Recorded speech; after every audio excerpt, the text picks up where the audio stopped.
बिल्लाहि मिनश्शैतानिर्रजीम बिस्मिल्लाहिर्रहमानिर्रहीम अस्सलामु अलैकुम वरहमतुल्लाहि वबरकातुहू। अपने लेक्चर का आगाज हमदिया शेर से करूंगी। कोई ज़ब्त दे ना जलाल दे, मुझे सिर्फ इतना कमाल दे। कोई ज़ब्त दे ना जलाल दे, मुझे सिर्फ इतना कमाल दे। मुझे अपनी राह पे डाल दे कि ज़माना मेरी मिसाल दे। मैंने उर्दू अदब में मास्टर किया है। असातिज़ा किराम के ताउन और वालिदा की दुआओं की बदौलत यूनिवर्सिटी ऑफ सरगोदा से गोल्ड मेडलिस्ट होने का एजाज़ भी मुझे हासिल है। इस ग्रुप की तश्कील का मकसद उन तुलबा को मुस्तफ़ीद करना है जो उर्दू अदब में दिलचस्पी रखते हैं और PPSC जैसे एग्ज़ाम को अपने लिए आसान बनाना चाहते हैं। आपके सामने मुख्तलिफ असनाफ़े नसर के हवाले से लेक्चर्स जो हैं वो शेयर किए जा चुके हैं और आगे भी इस तरह की कोशिश जो है वो जारी रखी जाएगी। इस चैनल की तश्कील का मकसद उन तुलबा को एक प्लेटफॉर्म मुहैया करना है जिनकी ज़िंदगी का कोई मकसद है जिसको वो हासिल करना चाहते हैं, या ऐसे तुलबा हैं जो ट्रांसपोर्ट की सहूलत नहीं रखते या फिर आने जाने का उनका इशू होता है, तो उनके लिए PPSC एग्ज़ाम को क्लियर करना बहुत मुश्किल हो जाता है। और ये प्लेटफॉर्म जो है उनके लिए मुहैया कर दिया गया है, वो इससे एक बेहतरीन अंदाज में मुस्तफ़ीद होकर अपने लिए इसे फ़ायदेमंद बना सकते हैं और उनके लिए एक बेहतरीन चैनल है। इस पर वो तमाम मवाद आपको मिलेगा जिससे उर्दू अदब जो है वो माला माल है और वो तमाम मालूमात भी आप तक पहुँचाई जाएंगी। वो तमाम सवालात जो PPSC के इंटरव्यू में या टेस्ट में पहले पूछे जा चुके हैं या पूछे जा सकते हैं, उनकी अहमियत, उन सवालों को पूछने का अंदाज, PPSC में किस लिहाज से और किस अंदाज से क्वेश्चन जो है वो पूछे जाते हैं, वो तमाम मालूमात जो है वो आप तक पहुंचाई जाएंगी। चंद अहम असनाफ़े नसर को डिस्कस कर रहे हैं, तो इसमें मेरा मौजूद सुखन जो है वो अफसाना निगारी है। अफसाना निगारी से मुताल्लिक जिस कदर मालूमात उर्दू अदब में मौजूद हैं, उन सब मालूमात को आप तक पहुंचाना अपना फ़र्ज़ ऐन समझती हूँ। तो अफसाने के हवाले से जब हम बात करते हैं तो सबसे पहले हमारे जहन में एक सवाल आता है कि अफसाना क्या है। दूसरा सवाल है अफसाना किस लफ्ज़ से अख़ज़ किया गया है। तीसरा सवाल ये आता है कि किस सिन्फ से उर्दू अदब में आया है, इसकी बुनियादी खसूसियात क्या हैं, उर्दू अदब में इसकी ज़रूरत क्यों महसूस हुई है। अफसाना निगारी के हवाले से बात शुरू करते हैं। चंद अहम असनाफ़े नस्र में अफसाना निगारी को भी एक अहमियत हासिल है। नस्र क्या है? नस्र अरबी ज़ुबान का लफ्ज़ है जिसके लुग़वी माना है प्रागंदा या बिखरा हुआ। तो इसके मुतज़ाद के तौर पर नज़्म का लफ्ज़ इस्तेमाल होता है और ये सवाल PPSC में पूछा गया है। नज़्म का लफ्ज़ है वो इसके मुतज़ाद के तौर पर इस्तेमाल होता है। असनाफ़े नस्र को मिजाज के एतबार से कितने हिस्सों में तकसीम किया जाता है?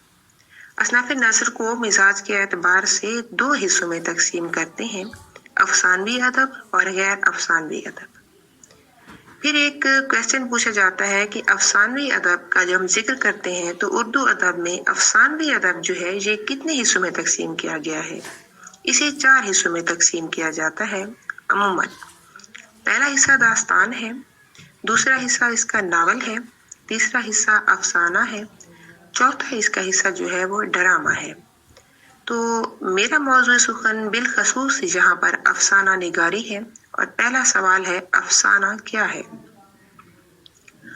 अफसाना एक ऐसी मुख्तसर तहरीर का नाम है जिसमें किसी वाक़ये, किरदार या लम्हे की झलक दिखाई जाती है। ये दास्तान और नावल की तरक्की याफ्ता शक्ल है। दूसरा सवाल है कि अफसाने का लफ्ज़ फसूं, जादू और फसां तेज धार से मिलकर बना है। अफसाना किस सिन्फ़े अदब से उर्दू अदब में आया है? अफसाना उर्दू अदब में अंग्रेज़ी अदब से आया है। अंग्रेज़ी में इसे शॉर्ट स्टोरी के नाम से जाना जाता है।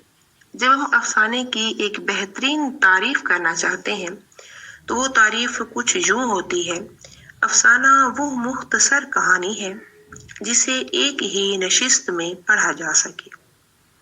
افسانے کی بنیادی خصوصیات کیا ہیں؟ افسانے کی 3 بنیادی خصوصیات ہیں۔ پہلی خصوصیت جو ہے وحدت تاثر ہے۔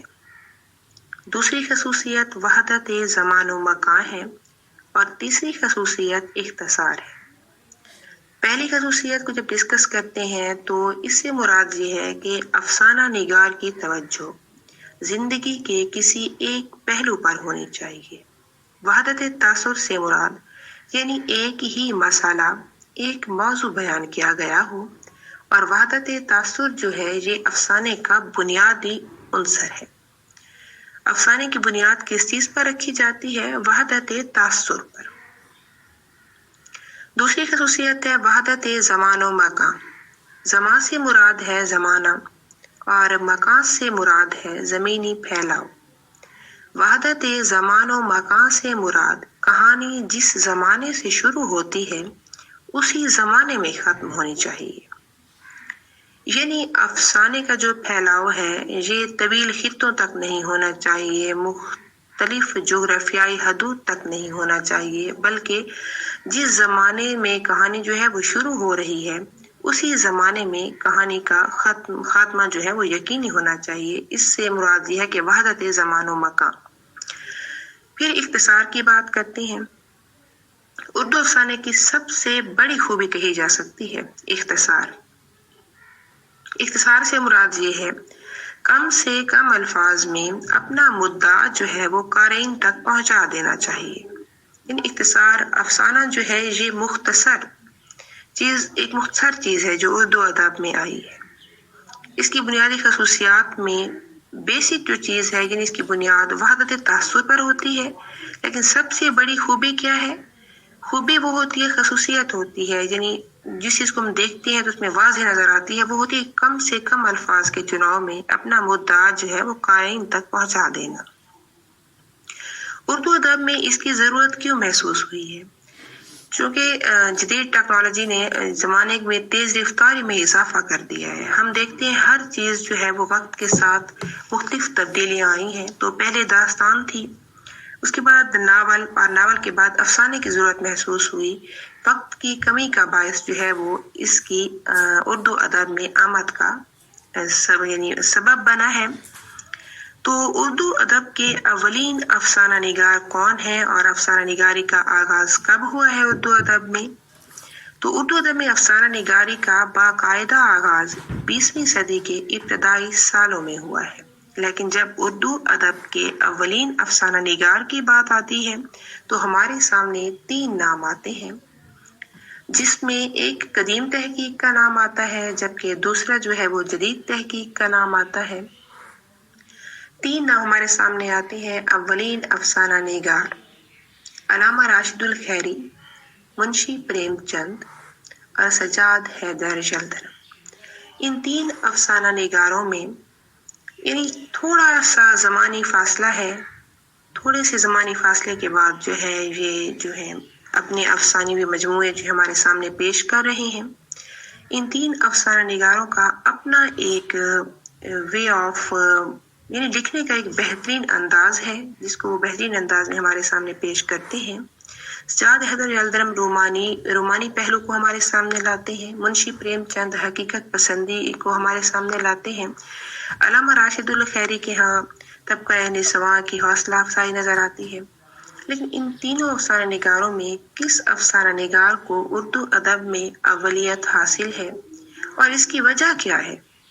اس سوال کے جواب کو انشاءاللہ میں اپنے نیکسٹ لیکچر میں آپ لوگوں کے سامنے پیش کروں گی، کہ اردو ادب میں یہ تینوں نام ہمیں ایک ہی زمانے میں نظر آ رہے ہیں۔